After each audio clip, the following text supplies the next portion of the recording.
we had a baptism on August the 22nd, Sunday.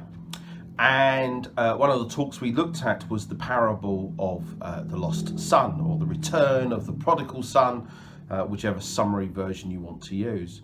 But we never looked actually at the older brother in that story, and I did say that I would make a midweek recording. So if you want to know what I said about the lost son, or the returning prodigal son, go and look at the sermon that was done on Sunday the 22nd of August. Otherwise, come sit and listen now to what the older brother. What about the older brother? I'm reading from the New Living Translation in Luke 15, verses 25 to 32. Meanwhile, the older son was in the fields working. When he returned home, he heard music and dancing in the house, and he asked one of the servants what was going on. "Your brother is back," he was told, "and your father has killed the fattened calf. We are celebrating because of his safe return." The older brother was angry and wouldn't go in. His father came out and begged him, but he replied, "All these years I've slaved for you and never once refused to do a single thing you told me to. And all that time you never gave me even the young goat for a feast with my friends. Yet, when this son of yours comes back after squandering your money on prostitutes, you celebrate by killing the fattened calf." His father said, "Look, dear son, you have always stayed by me, and everything I have is yours. We had to celebrate this happy day, for your brother was dead and he came back to life. He was lost and now he is found." The older brother. As we know, the younger brother asked for his inheritance up front and went off and squandered it, realizes basically stupidity, returns back, repenting before the father, and the father's instant reaction is love, instant reaction, reinstate his status as a son of mine. Here is a robe, here is a ring, and here are sandals for his feet. Went off and had a wild time. Come back, completely new man, new creation. Older brother didn't do this to the father, carried on working for the father, doing everything the father told him to do. Not once refused, not once said, "No, I'm not doing that for you," would diligently get on with it. Yet bitterness was growing in him, in this service to his father. Oh, he went out and worked, but he didn't do it with joy in his heart. He almost did it as a sense of duty. So, when he's come back sweaty and dirty from a hard day out working in the fields, he hears celebration going on, music, partying, and he's going, "Well, why wasn't I invited?" Well, he has always been invited. We'll come to that in a minute.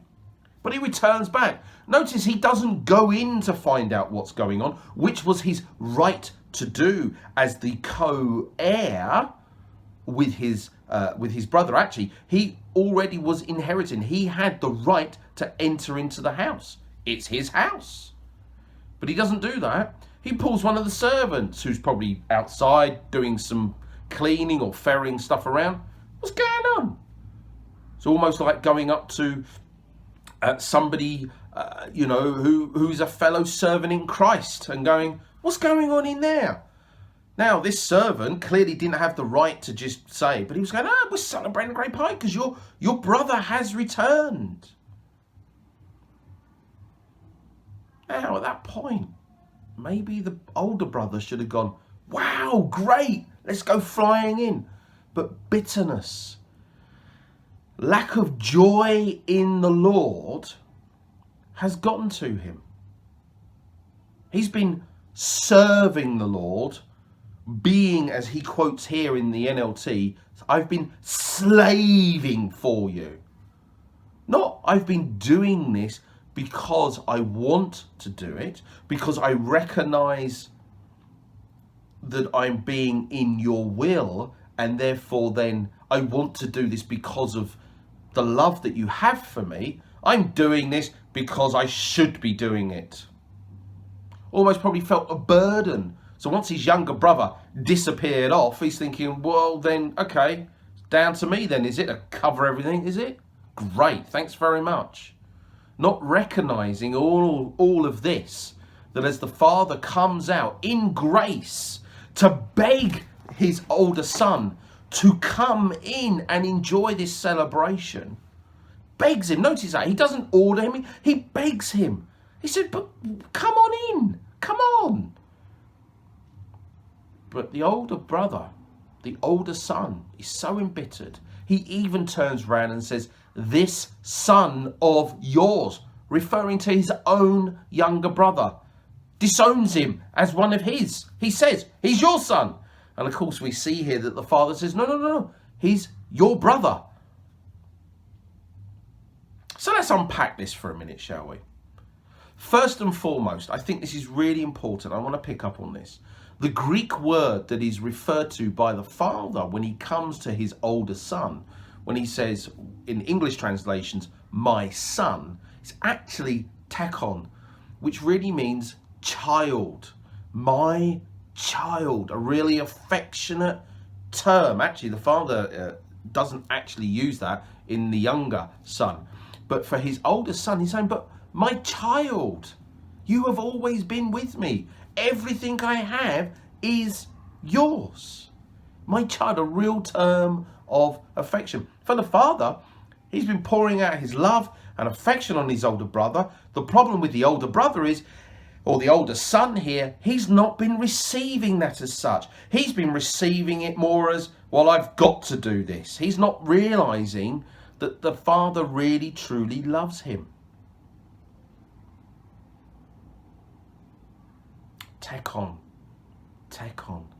child, my child. You have always been with me. All I have is yours.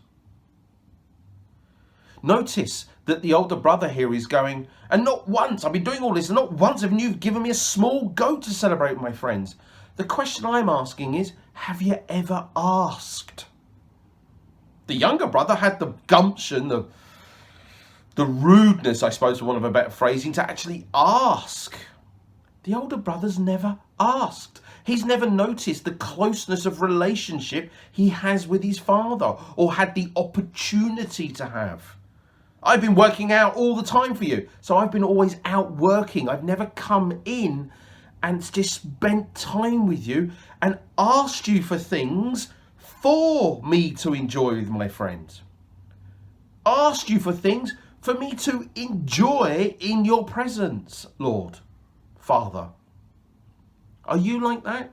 Do you work and work for the Lord, but never actually think to ask him for stuff for yourself? You almost do it with you never ask God for anything. You resign yourself to the fact that you almost have got to be his servant.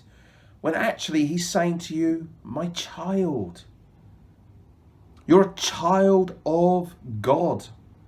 You get as a child does, as Jesus said, enter the kingdom in a childlike manner. As a child, you get to ask for all sorts of things. Not always is the answer yes, but it's always, if it's a no or a wait, it's done with grace, love, and there is a bigger reason. But some of us never ask. We almost got a very religious mindset and feel we cannot ask. We are like the older brother. Feel we should just be a servant of the Lord and forget he calls us friend. Forget he calls us my child.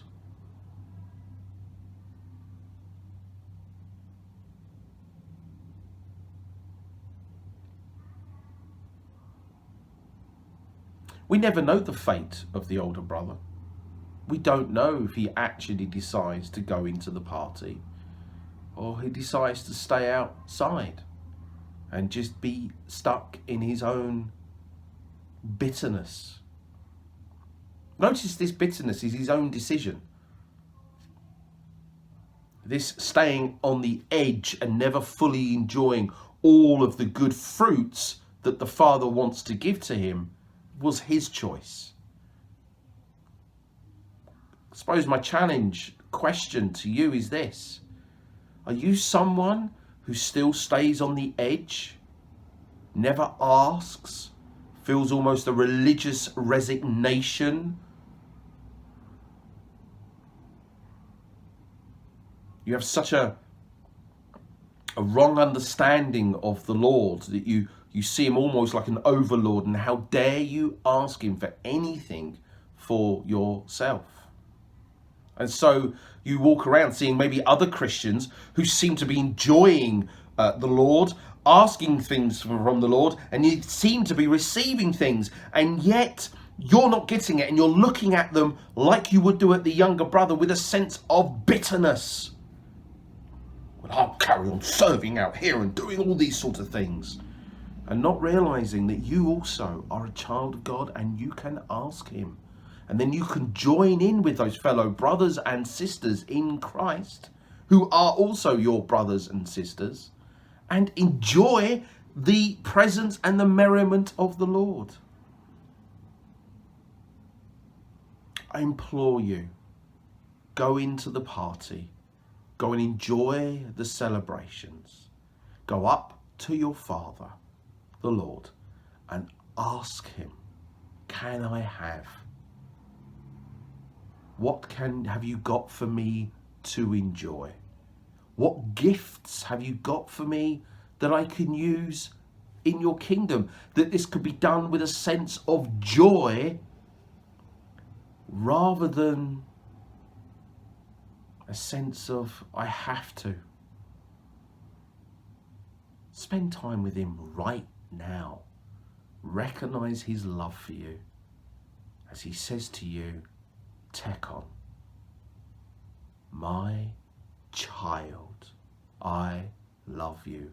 All I have is yours. God bless to you.